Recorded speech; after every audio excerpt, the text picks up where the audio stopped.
1.5 seconds ago. Please hold on. I'll try your question again. That's the closest thing. This is a question for that whole panel, but mostly directed towards Tara Sean. What does it feel like knowing that you've influenced so many people's childhood through your voice acting from the past till now?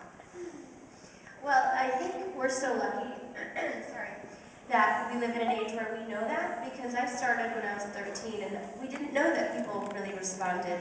And now with Twitter and the internet and Facebook, people say, you were my childhood and I love you and you helped me through such hard times, and it's very rewarding as a voiceover actor to know that we've touched so many people's lives. And when the fans tell me,